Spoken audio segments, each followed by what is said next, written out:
Welcome to the app tutorial. This app can be used on the iPad or a Mac or Windows desktop or laptop computer. Today we are demonstrating the app on the desktop so that you can follow along with the mouse.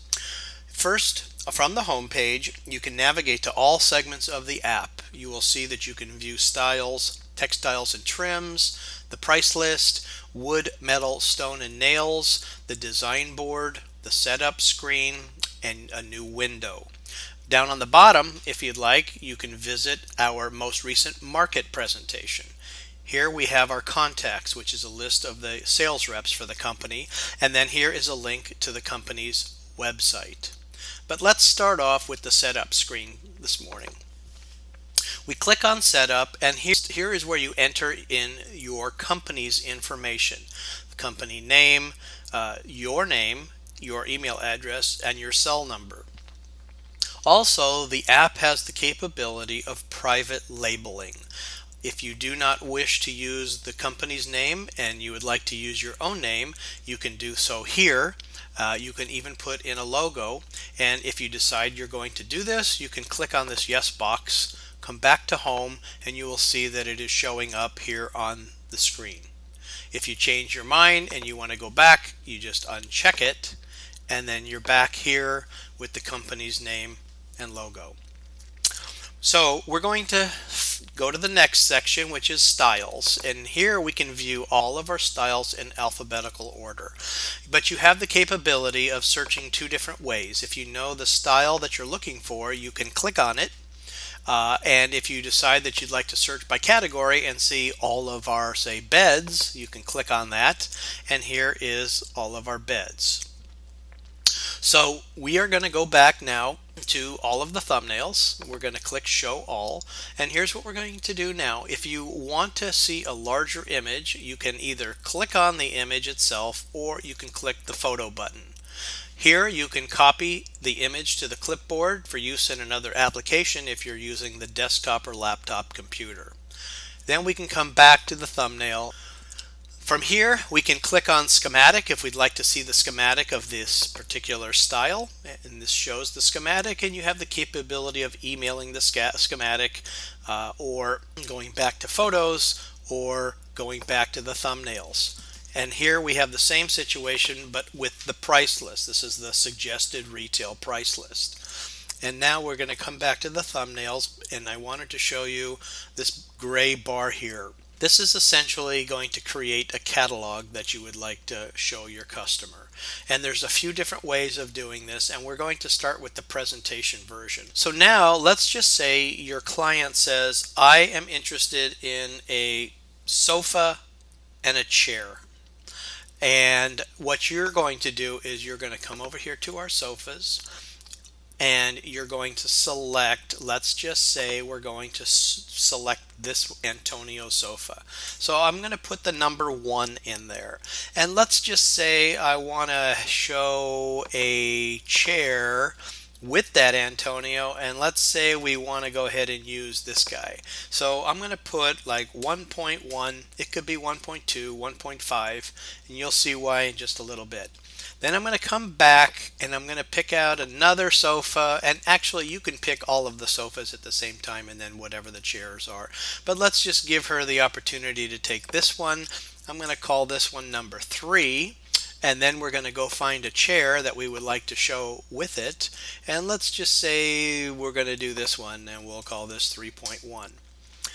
Now if you click on the show button, you will see that they are showing the items in the order that you selected, and the reason for this is that you want this chair to be shown with this sofa so they are in the proper order, so you don't just show all of the sofas and then all of the chairs. So by numbering this 1, 1.1, 1.2, 1.52, anything in the next rotation would get you this configuration here.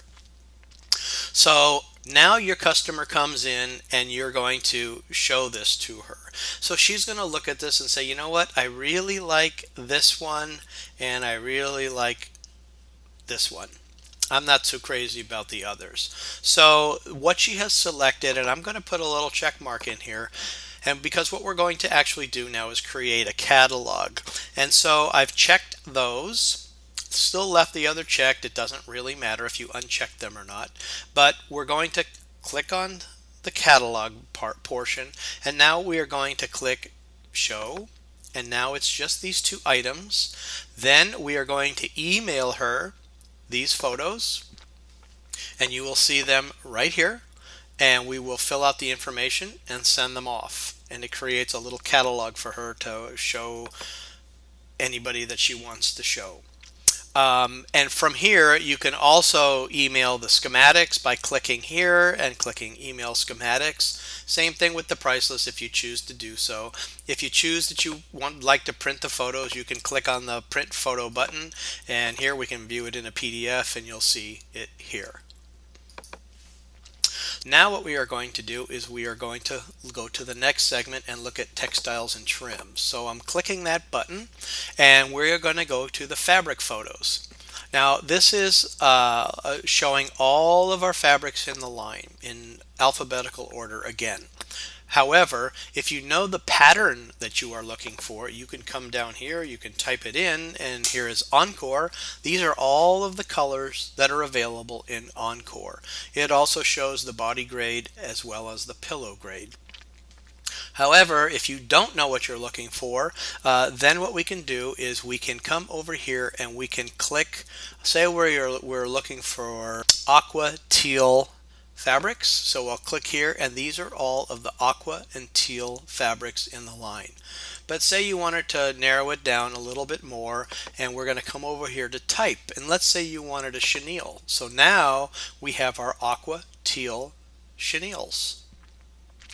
And if you want to take it a little bit more and say you want contemporary designs on your aqua teal chenille patterns, then here's what you have, and these are the ones that are in our line. And of course you can clear and start all over, or you can just uncheck. And okay, so now what we are going to do is we're going to create a catalog of fabrics, and let's say that we would like to show our customer or create a catalog of these 3 fabrics. So we can email them again by selecting that, or we can print the catalog like we did before if you'd like to give her a hard copy to take back with her. Okay, and the other thing that we can do is we can also request cuttings from the factory. So we can click on request cuttings, and we can type in wherever you want it to go, whether it's going to go directly to your client's home, or whether it's going to go to your store, or you just type it in, and little note, please send 2 cuttings of each. And then we come here, and then the cutting request is automatically created, and it's going to the right person at the company, and you just go ahead and click the button, and away it goes. So that's how we can request cuttings. Now what we're going to do is we are going to go to other segments of the app. We're going to go to wood, metals, stone, and nails, and this is basically done the same way as the styles. If we come to wood finishes, here are a list showing all of our wood finishes, and you can select by color group if you'd like, you can select by finish name if you like, or you can show everything and scroll down. And we can create that catalog again that we did before, and we can email it to the client. And then we can also print the catalog as well, like we've done in the past as well. And from this, you can also do the same thing with metal finishes, stone finishes, and nail trim. Now we're going to go to the design board creation. The design board is basically what you're seeing here. Here you will have an image of the item, as well as fabrics as well as trim possibilities, your wood finish, your nails, your metals, your stones, notes, so forth and so on. And you'll notice that from the setup screen, here is the information that we originally typed with your name, your cell phone number, and your email address as well. But you can type in the date, the client's name, the room that it's for, so forth and so on. So There's many different ways to put this design board together. You can do it you can go back to styles, for example, and if this is the sofa that you want to put on the design board, now you can come to view design board and this is the sofa that we put there. The other way of doing it, well, let me clear this and I'll show you. We'll clear everything. And then we will come back again and we will click in the area where the item is supposed to go. So we'll click in here, it takes you right to the styles, and let's just make it easy. Let's just say we want to put the Adele in the design board. So here's the Adele sofa. And now let's just say we want to go to fabrics to select our fabrics. So we can come here to the fabrics and we can select the fabrics that we want, and we can use up to 4. And let's just say this is going to be the body fabric, so we select location 1 for the design board for the body fabric, and we'll come and view it, and here it is. Then we want to do we'll do a different correlate pillow, so we will click here, and this time we're going to pick this fabric and we will make this number 2 because it's going in the second location. We'll view the design board, and here we have the fabric that we just selected. And let's just say that we want to put a bullion on this. So we're going to come down here and we're going to add our bullion to location number 1. Then we've decided that we are going to add some fringe. So we are now going to come back and we are going to add the fringe to location number 2. Then we've decided that we are going to add some nails to this sofa. So we are going to come here and click on the nail box, and it will take us to the screen to select the nails that we would like to use. And then we'll come back to view. Then we will email the design board to the client. Well, thank you very much for viewing the tutorial. I hope you found it helpful.